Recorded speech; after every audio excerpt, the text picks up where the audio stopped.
दोस्तों, इस वीडियो में मैं बात करने वाला हूँ कंटेंट राइटिंग की क्या मार्केट में डिमांड है, कंटेंट राइटिंग की क्या स्कोप है, क्या फ्यूचर है। अगर से आप कंटेंट राइटिंग को एज ए करियर ऑप्ट करते हैं तो आपकी ग्रोथ की चांसेस कितनी ज़्यादा होगी और किस तरह से आपको काम मिल सकता है और इसकी कितनी फीस आप चार्ज कर सकते हैं अगर से आप एज ए फ्रीलांसर काम करें या अगर आप किसी कंपनी में जॉब करें एज ए कंटेंट राइटर तो आपकी सैलरी क्या हो सकती है।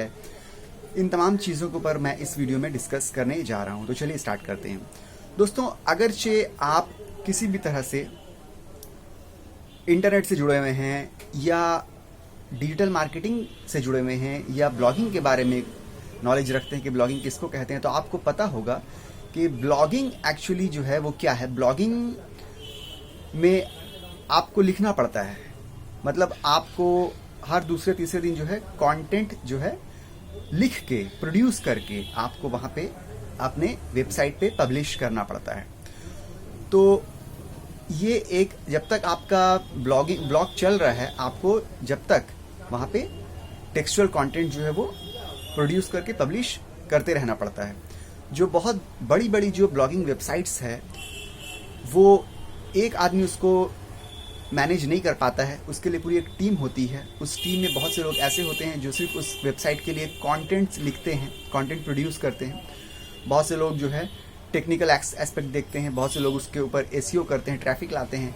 तो सबका अलग अलग काम होता है। बहुत सी बड़ी बड़ी वेबसाइट्स ऐसी है जो कि अब एक वो ब्लॉगिंग वेबसाइट से अब वो एक बिल्कुल कंपनी के तौर पे कंपनी की शक्ल वो ले चुकी है और उसके अंडर में बहुत से लोग अलग अलग पोस्ट पे काम करते हैं, जिनमें से एक पोस्ट कंटेंट राइटर का भी होता है। कंटेंट राइटर की अगर बात की जाए कि उसकी डिमांड कितनी हो सकती है या कब तक हो सकती है। इंटरनेट का जो यूज़ है वो दिन पर दिन बढ़ते चले जा रहा है। इसी तरह से जब तक इंटरनेट का यूज़ रहेगा और जब तक इंटरनेट पे कंटेंट रहेगा, जब तक इंटरनेट पे इंफॉर्मेशन रहेगी, जब तक इंटरनेट पे नए नए ब्लॉग्स आते रहेंगे और उन ब्लॉग्स को में नए नए कंटेंट आते रहेंगे, जब तक कंटेंट राइटर की डिमांड हमेशा रहेगी।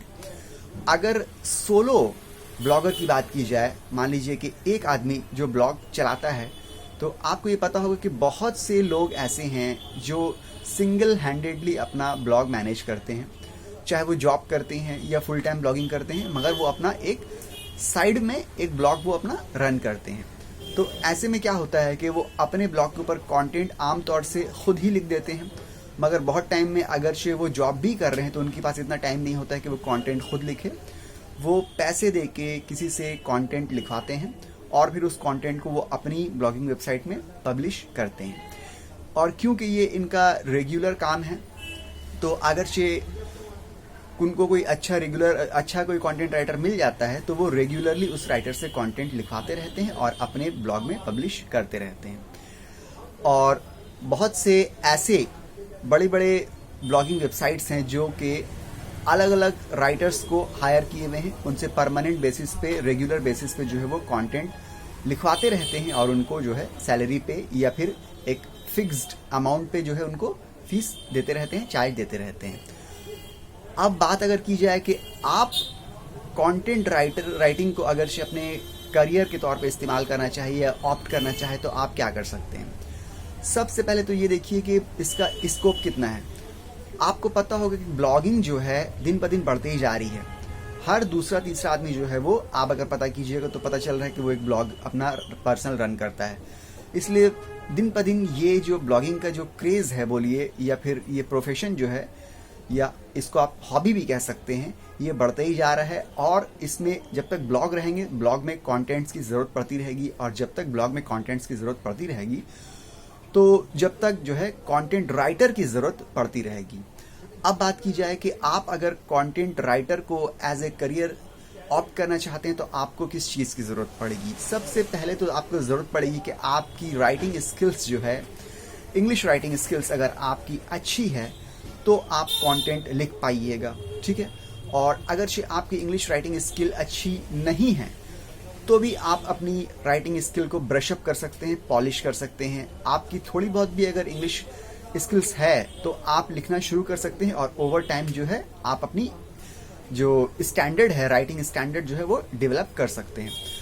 अब ये देखिए कि आपको आपकी नीश का आइडिया भी होना चाहिए। अगर आप किसी पर्टिकुलर स्पेसिफिक नीश के ऊपर काम कर रहे हैं तो आपको उस नीश के बारे में ऑलरेडी अगर नॉलेज होगा तो वो आपकी जो काम को जो है वो इजी बना देगा। अगर किसी पर्टिकुलर नीश में आपको ऑलरेडी आइडिया है, मान लीजिए कि आप हेल्थ और फिटनेस नीश के ऊपर आप कंटेंट राइटिंग करना चाहते हैं या कंटेंट राइटर आप बनना चाहते हैं, तो इसमें आपको दो चीज़ की नॉलेज होना चाहिए। एक तो आपकी English skills, English writing skills जो है वो एक्सीलेंट होना चाहिए क्योंकि आपको लिखना है, और दूसरा ये कि आपको हेल्थ और फिटनेस की भी आइडिया होना चाहिए। हेल्थ और फिटनेस के बहुत से टर्म्स होते हैं, टर्मिनोलॉजी होती है, या कुछ स्पेसिफिक ऐसे वर्ड्स होते हैं जो उस नीश के ही लिए इस्तेमाल होते हैं, उसके बारे में आपको नॉलेज होना चाहिए। और थोड़ा बैकग्राउंड आपको हेल्थ और फिटनेस का भी होना चाहिए ताकि आपको जो है जो आप लिखिए उसके बारे में आपको ऑलरेडी बहुत हद तक कुछ नॉलेज हो।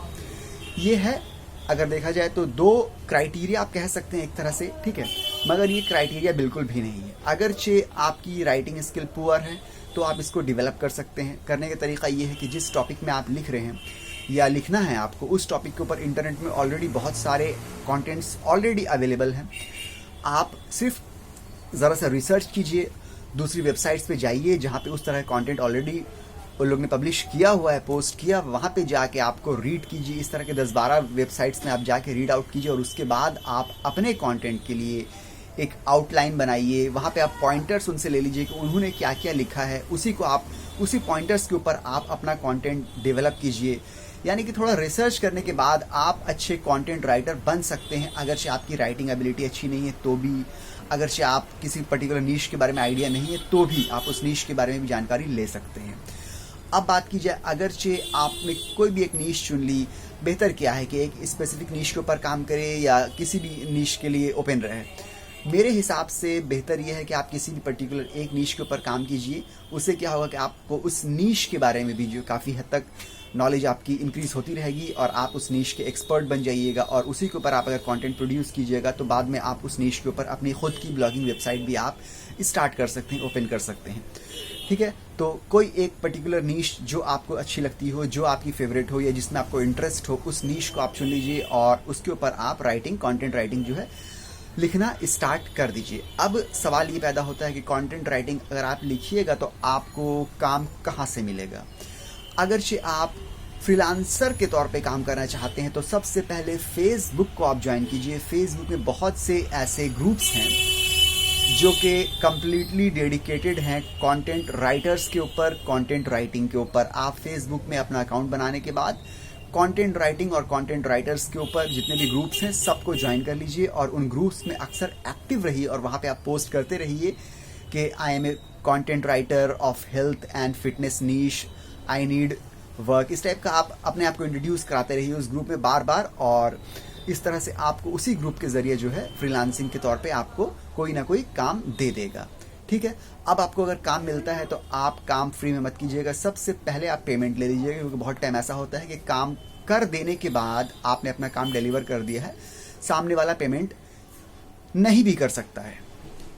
ये अक्सर होता है, ठीक है, खासतौर से इंडिया में। तो आप काम करने से पहले या तो 50% पेमेंट ले लीजिएगा या 100% अगर वो देना चाहे तो 100% पेमेंट ले लीजिएगा। उसके बाद आप उनको कंटेंट लिख के दीजिएगा। जब आप कंटेंट लिखिएगा तो लिखने से पहले वो आपको ऑर्डर प्लेस करने से पहले बोलेंगे कि आप अपने सैंपल्स दिखाइए। तो आपकी जो नीश है उस नीश में आप ज़रा रिसर्च कर लीजिए, कुछ आर्टिकल्स इंटरनेट से पढ़ लीजिए। पढ़ने के बाद सैंपल के तौर पे आप 2-3 सैंपल आर्टिकल्स कंटेंट के लिख लीजिए, लिख के अपने पास रख लीजिए। जब भी कोई नया आपको क्लाइंट मिले जो आपको काम देना चाहता हो, वो आपसे सैंपल अगर डिमांड करे तो आप यही जो आपके पास सैंपल के तौर पर 2-3 आपने लिखे ऑलरेडी रखे हुए हैं वो आप उनको दे दीजिए कि भाई ये मेरे सैंपल हैं, आप इनको देख लीजिए। इससे अंदाज़ा लगा लीजिए, आइडिया लगा लीजिए कि मेरी राइटिंग कैपेबिलिटी जो है वो कितनी है। तो इस तरह से आपको इनिशियल जो वर्क है वो फेसबुक से आपको मिल सकता है और मिलता है। अब रहा सवाल कि और कहाँ से आपको काम मिल सकता है। Fiverr.com एक बहुत ही अच्छा प्लेटफॉर्म है कंटेंट राइटिंग के लिए। कंटेंट राइटिंग की जितनी फीस या जितनी पेमेंट हम लोग को इंडिया में मिलती है उसे कहीं ज़्यादा यूएस, कनाडा, यूके के लोग देते हैं।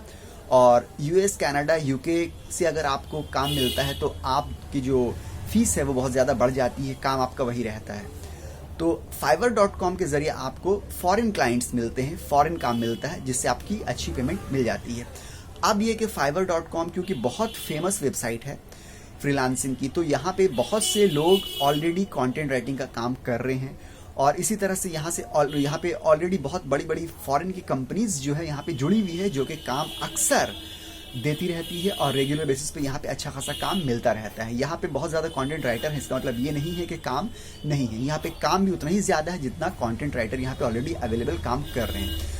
तो आप fiverr.com में जाइए, वहाँ पे जाकर अपना अकाउंट बनाइए और वहाँ पे भी अपने आप को इंट्रोड्यूस कराइए कि आप कंटेंट राइटर हैं। अपने सैम्पल राइटिंग वहाँ पे भी आप रखिए और रेगुलर बेसिस पे आप वहाँ पे भी एक्टिव रहिए, अक्सर गिग वहाँ पे क्रिएट करते रहिए fiverr.com में, वहाँ से भी आपको बहुत अच्छा काम मिलेगा और वहाँ पे जो काम मिलेगा आपको उसकी पेमेंट जो है ज़्यादा होगी in comparison to India. India में पेमेंट थोड़ा कम मिलती है।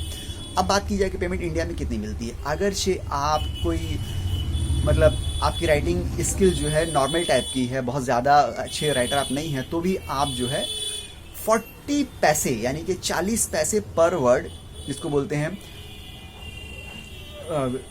PPW बोलते हैं, पे पर वर्ड जो है वो आपको 40 पैसे इंडिया में आमतौर से ये चार्ज किया जाता है। इंडिया की बात कर रहे हैं, अगरचे आप नॉर्मल राइटर हैं और अगरचे आपकी राइटिंग कैपेसिटी अच्छी है तो 1 रुपये तक आप चार्ज कर सकते हैं पर वर्ड, एक वर्ड के लिए। अब आप अंदाज़ा लगा लीजिए कि अगर आप 1000 वर्ड आपने लिखा है और 1 रुपये करके आपने चार्ज किया है तो 1000 रुपये आपका एक कंटेंट लिख के एक दिन में कि आप 2 घंटे में 3 घंटे में आराम से लिख सकते हैं 1000 वर्ड, ठीक है।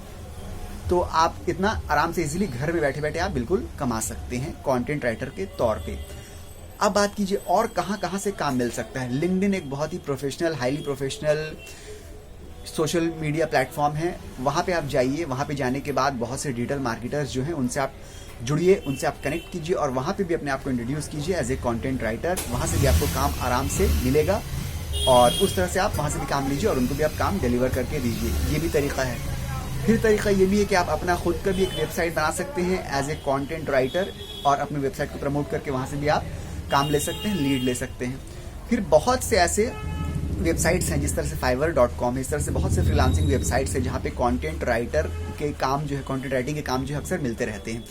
और फिर बहुत से ऐसे वेबसाइट्स जो है कम्प्लीटली फ्रीलांसिंग वेबसाइट्स हैं मगर वो कम्प्लीटली डेडिकेटेड है कंटेंट राइटिंग के ऊपर। मतलब वहाँ पे जितने भी काम मिलते हैं वो सिर्फ और सिर्फ कंटेंट राइटिंग के ऊपर ही होते हैं। जिस तरह से फाइवर जो है वो भी एक फ्रीलांसिंग वेबसाइट है मगर यहाँ पे कंटेंट राइटिंग के साथ साथ और भी ग्राफिक डिजाइनिंग का काम मिलता है, वेब डेवलपमेंट का काम मिलता है और भी तरह तरह के काम मिलते रहते हैं। मगर बहुत से ऐसे वेबसाइट भी हैं फ्रीलांसिंग के जहाँ पे सिर्फ डेडिकेटेडली कंटेंट राइटिंग का ही काम आपको मिलता है, तो वो सब भी आप ज्वाइन कर सकते हैं। शुरू में मेरे ख्याल से आप सिर्फ लिंक्डइन, फेसबुक के ग्रुप्स और फाइवर, ये 3 चीज़ में आप जो है एक्टिव रहिए और यहाँ से आपको अच्छा खासा इतना काम मिल जाएगा कि आप अकेले नहीं कर पाइएगा।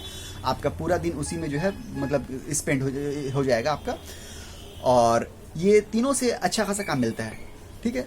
और अब अगर बात की जाए कि दूसरा क्या तरीका है, अगर आप कंटेंट राइटर है, अगर आप नहीं चाह रहे हैं कि आप इस तरह से काम ढूंढिए या इस तरह से आप काम के पीछे टाइम दीजिए, आपको सिर्फ लिखना है, तो बहुत सी कंपनीज ऐसी है जो कंटेंट राइटर को हायर करती है। आप जितने भी जॉब पोर्टल्स हैं जैसे कि naukri.com है या shine.com है या internshala.com है या फिर monster.com है, जितने भी इस तरह के जो मतलब के जो जॉब वाले वेबसाइट्स हैं वहाँ पे आप जाइए। वहाँ पे जाने के बाद आप अप्लाई कीजिए एज ए कंटेंट राइटर। वहाँ पे आपको जो कंपनी आपके शहर में वो आपको हायर कर लेगी और हायर करने के बाद आप वहाँ पे फुल टाइम कंटेंट राइटर के तौर पे फिक्स्ड सैलरी के तौर पे भी आप काम कर सकते हैं कंटेंट राइटिंग के तौर पे।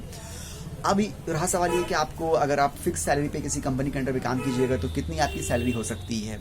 आपकी सैलरी इनिशियली अगर देखा जाए तो आपकी 18 से 20 हज़ार एकदम बिल्कुल मिनिमम हो सकती है अगर आपकी राइटिंग स्किल्स जो है कुछ हद तक ठीक ठाक है।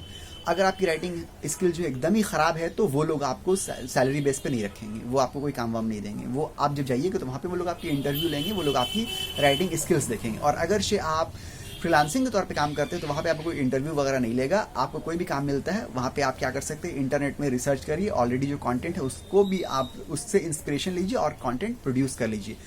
तो ये फ्रीलांसिंग वाला काम थोड़ा ज़्यादा ईजी है, ठीक है। और ये जो जॉब वाला काम है ये इसमें थोड़ी आपकी जो है मतलब टेस्टिंग होगी, आपकी कैपेबिलिटी को लोग टेस्ट करेंगे, उसके बाद ही आपको हायर करेंगे। और अगर आपको हायर कर लिया तो अच्छी खासी आपकी पेमेंट यहाँ से मिल जाती है, ठीक है। और इस तरह से आपका एक बहुत ही अच्छा करियर जो है स्टार्ट हो सकता है।